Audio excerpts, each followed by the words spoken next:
talk about some civil rights laws and how they have advanced our country, in some cases hindered our country, what they've done, how they've operated, how they've had to be changed or modified throughout the course of history. So we begin here with the 1964 Civil Rights Act, and I mentioned this a little while ago.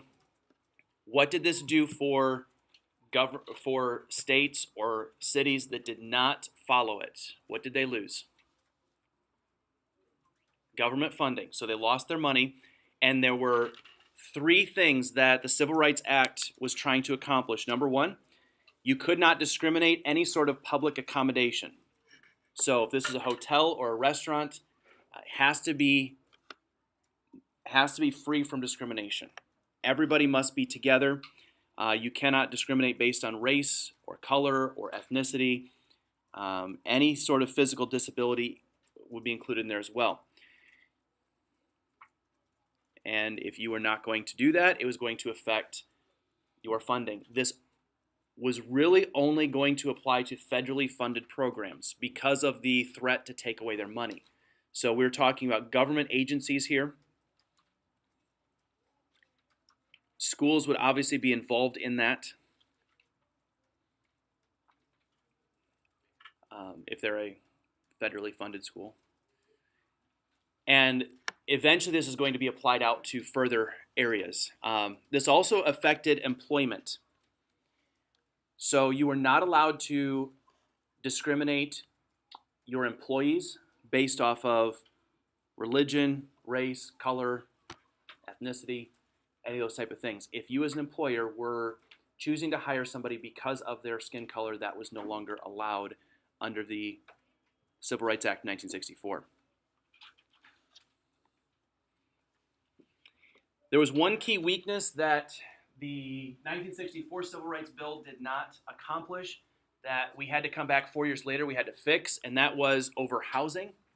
And so 1968, the Civil Rights Act is passed again, and this time they add in the Open Housing Act, which prevented any sort of discrimination for rental or selling of homes.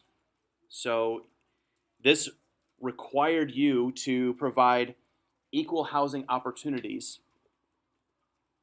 You could not rent your home, or you could not refuse to rent your home to a person based off of their race, color, origin, that type of thing. And if you were caught doing so, you could be prosecuted.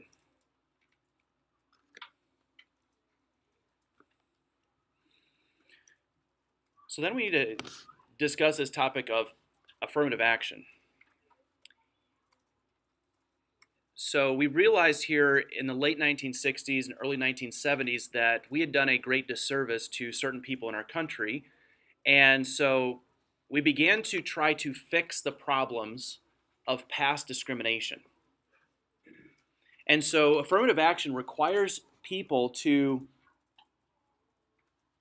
take actions that are going to reverse the discrimination process, that are going to help make people feel better about the fact that we're no longer discriminating or that we're sorry for discriminating in the past. And so in this particular case with affirmative action, it began and originally started with just government agencies, and they were forced to jump into this. Anybody that was a local or state government, anybody that was buying or selling goods to the federal government had to comply with this. And they said that your workforce has to reflect the general population of the people in that area.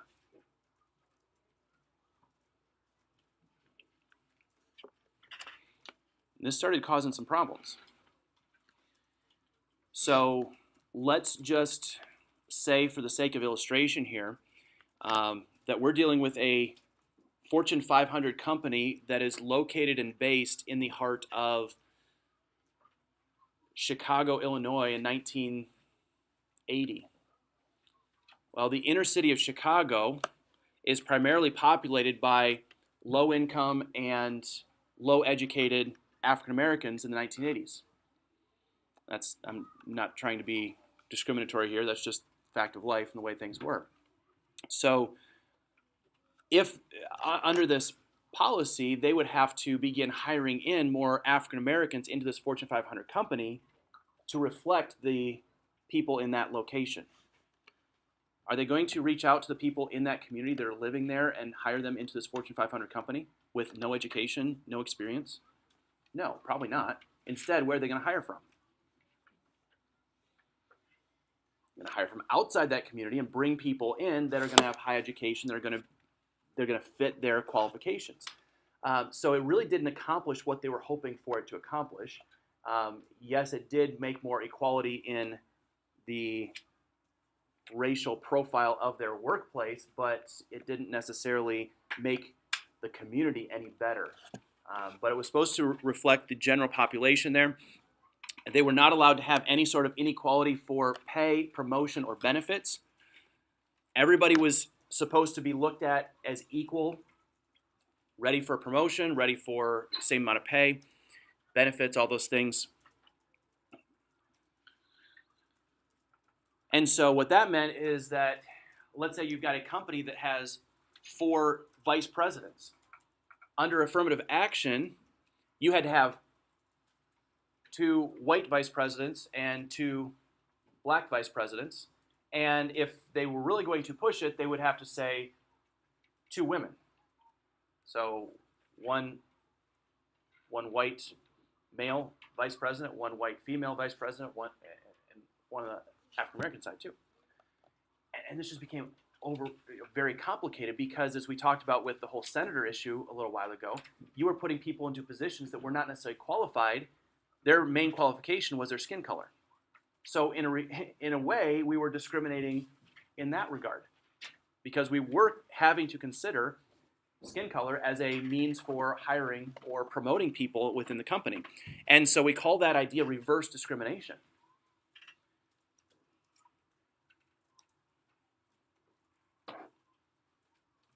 So if we were back in 4th grade, or no, let's go K3 because my daughter's in K3. So she got picked to be the super kid of the week, and she was all excited about it. She got like a little profile thing on the door, and pretty excited about that. She was all happy. So let's just say that we did a super kid of the week in this classroom, and we were to follow the rules of affirmative action, and so therefore.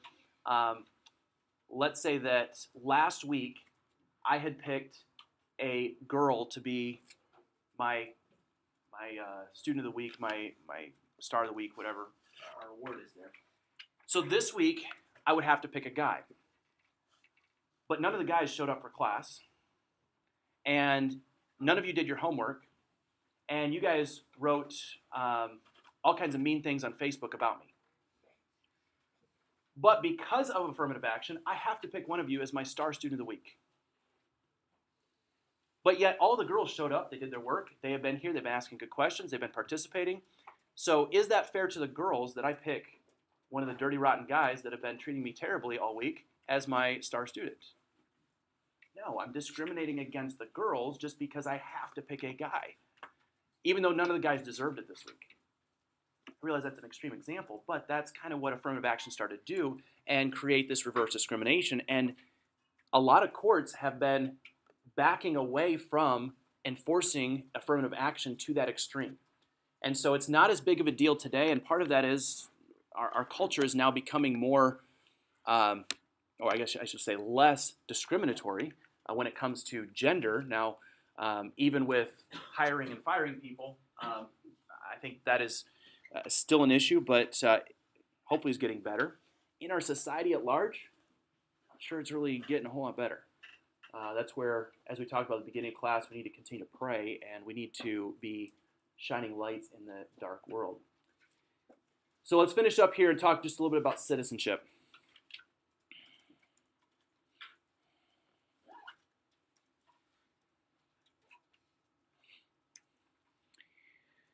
So when the Constitution discusses citizenship, it's a little bit vague. is it talks about citizens of the United States and citizens of the states, but it does not define either one. It does not say who is a citizen of the United States or who is a citizen of the states, or what it's referencing there. And so a lot of people believe that in the beginning or in the early parts of our nation that national citizenship was secondary to state citizenship. They believed that the states was more important and that your citizenship was more loyal to the state of Indiana than it was to the United States government. After the Civil War, that changed. Following the Civil War, the whole states' rights issue, now the government asserted that your national citizenship is top priority, your state citizenship is secondary. And so even though the Constitution does not outline that, that has now been the rule of thumb going forward. I went too far, didn't I?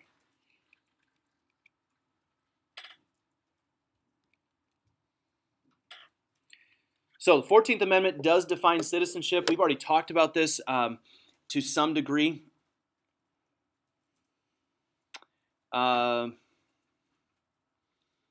So we have said any person that's born in the United States or anybody that's naturalized is considered a U.S. citizen. So I'm not going to spend a whole lot of time here because we've already dealt with a lot of the 14th Amendment regarding citizenship. You guys should be familiar with that already. If you're not, you can go back and you can review through that section in your book a little bit later on. I do want to talk about what it means to be citizen by birth. There is a legal term here, Latin word jus soli, which references the law of the soil. So that is anybody here that is born on American soil, you are entitled to citizenship.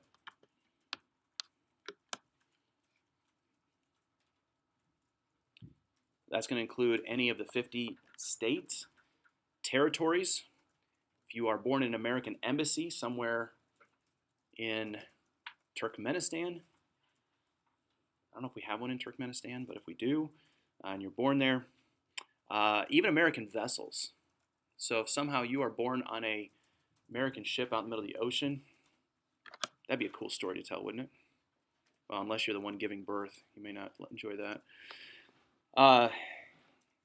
Yes, Chance? So, like, my mom was born in Germany, but, like, since her dad was, like, in the Navy or Air Force, she was a U.S. citizen, but I don't think she was born in an embassy.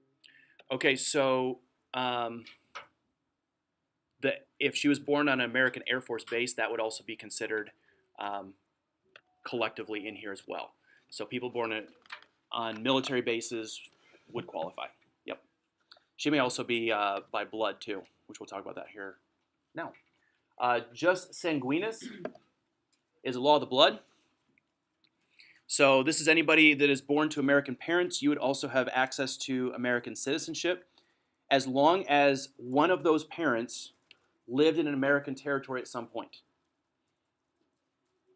Okay, now there are some areas where this gets a little bit sticky. I've seen this cause some frustration with some missionary families that have been overseas, and typically they will make they'll make a move back to the United States just to reestablish their citizenship for a couple of years. I think 5 years is typically the 5 to 10 years is the neighborhood they need to have lived in the United States to maintain that. So if you're born to American parents, and you also have, I think number 3 there, anyone born to an American parent that's lived in the U.S. for at least 10 years. Even if you were born outside the United States, you're not born on a military base, so you're born out on an island somewhere, and your parents have lived in the U.S. for at least 10 years, you yourself have to live in an American territory for 5 years in order to solidify that citizenship. And this is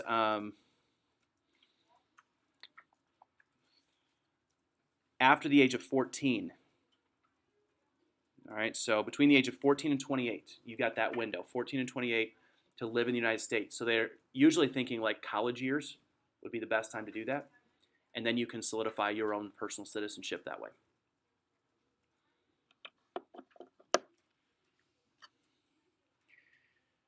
So if you're not born by territory or born through blood, you can also go through naturalization. And the Constitution gives Congress the power to establish the way by which we admit people to our country. They have the power to create a legal process for citizenship. We have over 800,000 people who are naturalized into our country every single year. And typically it has to be done on an individual basis. And so you go through a 3-step process. You have to go through an application investigation. Now, this is not a quick process. It takes a long time for this to happen. Unless there's some unusual circumstance that you can get it quicker, you typically wait quite some time. So you have to go through immigration and Homeland Security. They investigate you. They do some research on you. They're going to put together a report, and that report is going to be presented to the judge. That judge is going to be the one to determine and decide whether or not you are fit, whether you really want to be here, what you're going to accomplish. And then if the judge rules in your favor, then you have the opportunity to, to take the oath of citizenship.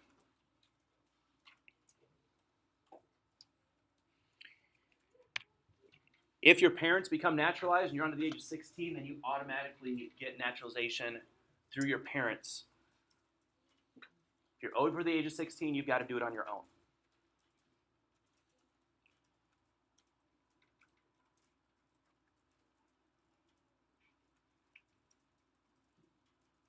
This also requires residency in the United States.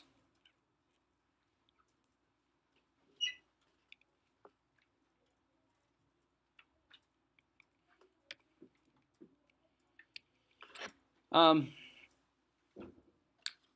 very rare occasions, the government could decide to do a collective naturalization where they're going to do a group of people at one time and they're going to give them all citizenship. This has happened, like I said, very rarely, but it can happen.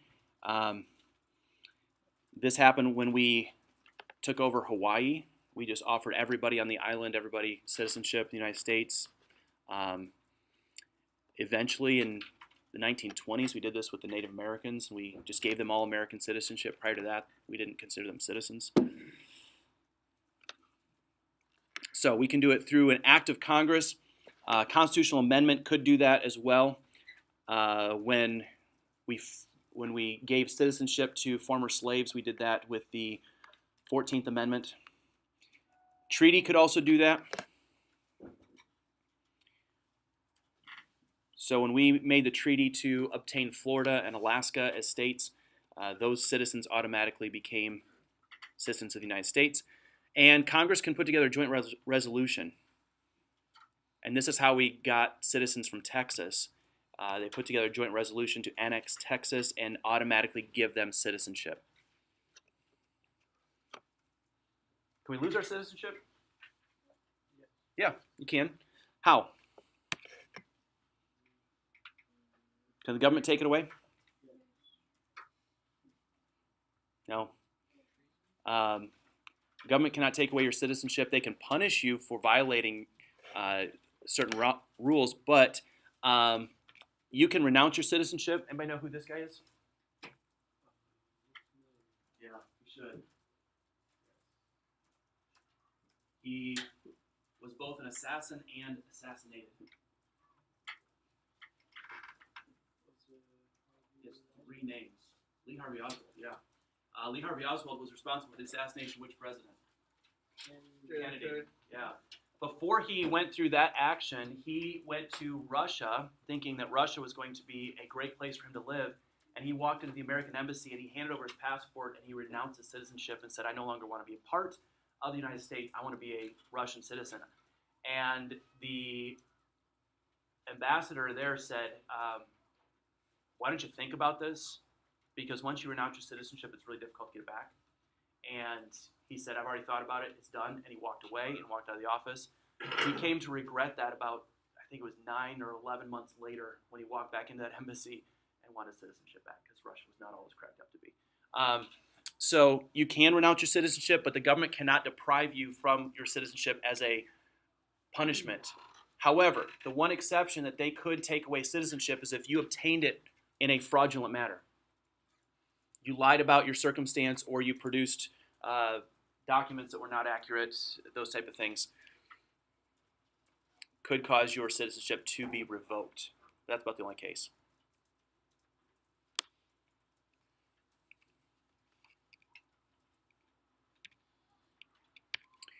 Last thing here in regards to immigration.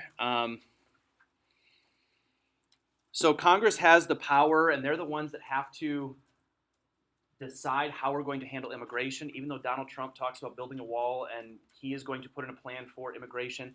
Now, he can put together all the plans he wants to, but he has to take it to Congress, and they're the ones that have to create a law that is going to put his plan into place. So Donald Trump, he can make executive orders, but those are on a temporary basis. We'll talk more about executive orders when we get to the presidency. The current immigration law is a result of the Immigration Act of 1990. And we have an annual limit on how many immigrants may come into our country set at 675,000. That is part of the reason why we have so many people coming in illegally, is because we have such a narrow and so few immigrants allowed into our country. And in some regards, that may be a good thing that we only allow 675,000. In other regards, it may not be a good thing. But that is the current law that is in existence. Donald Trump is working to try to replace that and come up with something different. I mean, that law is almost 30 years old. Maybe it does need to be adjusted. Maybe it's just fine the way it is. But anybody that is here without proper documentation is considered an illegal alien, and they are under, or they could easily be deported, could be prosecuted for essentially trespassing on our country. By not being here through the proper processes. Okay, I know we had a lot of information today. Questions, comments?